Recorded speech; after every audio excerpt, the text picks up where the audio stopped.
नदी का जल मीठा होता है क्योंकि वो सबको जल देती है। सागर जल लेता है, इसीलिए खारा होता है।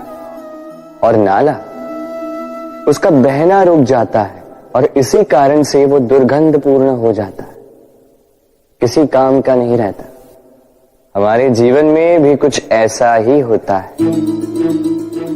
यदि नदी की भांति जीवन में कुछ देना सीखो तो जीवन में मिठास बनी रहेगी।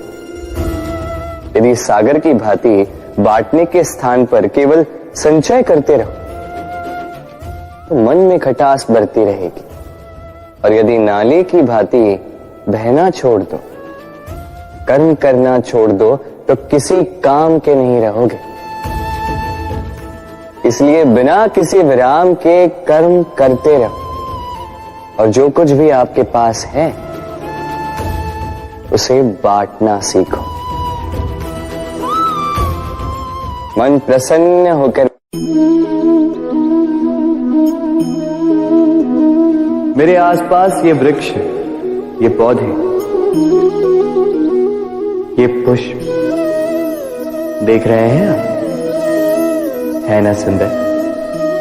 क्योंकि आपने इन्हें देखा है। इसी प्रकार जब प्रेम की बात आती है लोग किसी का मुख स्मरण कर लेते हैं। ऐसी आंखें, वैसी मुस्कान, तिरछी भ्रूकुटी, घने केश, पर क्या यही प्रेम का अस्तित्व है? नहीं, ये उस शरीर का अस्तित्व है जिसे हमारी आंखों ने देखा और हमने स्वीकार कर लिया। परंतु प्रेम भिन्न है।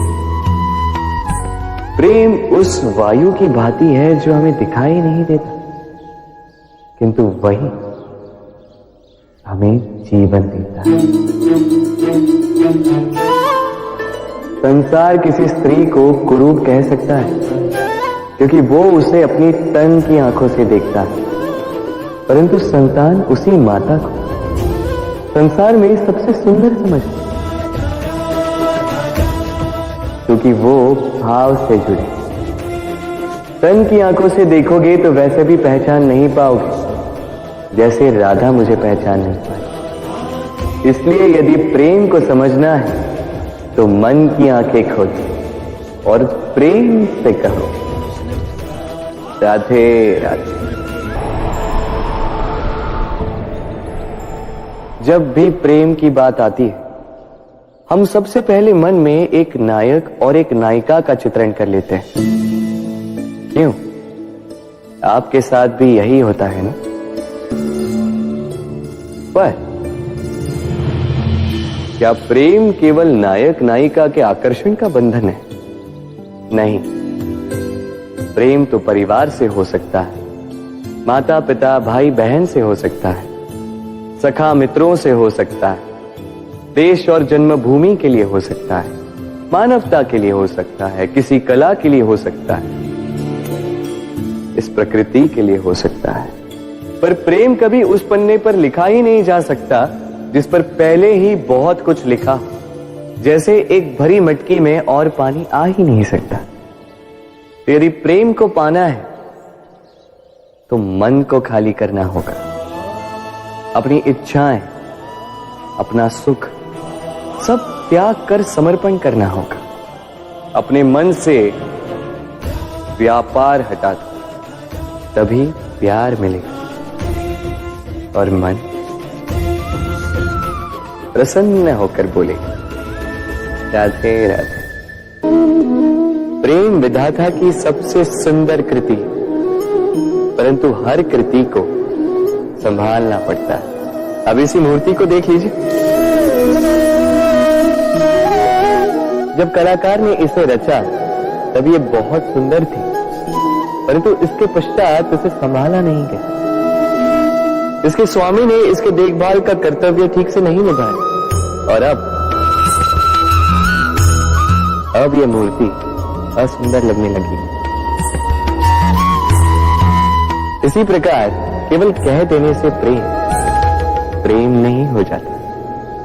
इसके लिए आपको अपने कर्तव्यों को पूर्ण करना होगा। तो देश की रक्षा, परिवार और संबंधियों की सुरक्षा, संतान को संस्कार, जीवन साथी का आभार, ये कर्तव्य जब तक नहीं निभाओगे प्रेम से दूर होते जाओगे।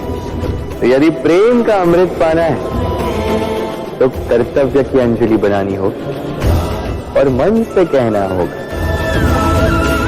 राधे राधे।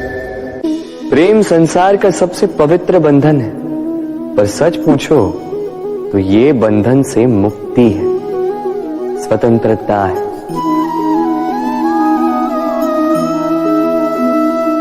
नहीं समझे? समझाता हूं। यदि कोई आपका प्रेम ठुकरा दे, यदि कोई आपका प्रेम समझ ही ना पाए, तो क्या होगा? कुछ उदास हो जाएंगे, कुछ छल करके प्रेम पाना चाहेंगे, तो कुछ बलपूर्वक प्रेम पर अधिकार करना चाहेंगे। किंतु यह आवश्यक नहीं कि जिससे आप प्रेम करते हो उसे भी आपसे प्रेम, क्योंकि प्रेम कोई वस्तु नहीं है, न राज्य है न धन जिसे आप बल से अपने वश में कर सको। प्रेम वो शक्ति है जो आपके लिए हर बंधन तोड़ सकती है, किंतु स्वयं किसी बंधन में नहीं फंसती। तो जिससे भी आप प्रेम करते हो उसे स्वतंत्र छोड़ दीजिए, क्योंकि स्वतंत्रता ही वो भाव है जो जीव को सबसे अधिक प्रिय है। प्रेम सच्चा होगा तो उसे अवश्य समझ में आए। तब तक केवल निस्वार्थ भाव से प्रेम कीजिए, स्वार्थ हट जाएगा तो प्रेम आ ही जाएगा और मन प्रसन्न होकर बोलेगा राधे राधे। मनुष्य का स्वभाव है कमाना, संग्रह करना, फिर चाहे वो धन हो, नाते हो, संबंध हो या हो प्रसन्नता। परंतु क्या आपने कभी सोचा है नियति ने यह संग्रह करने की प्रकृति मनुष्य में क्यों डाली?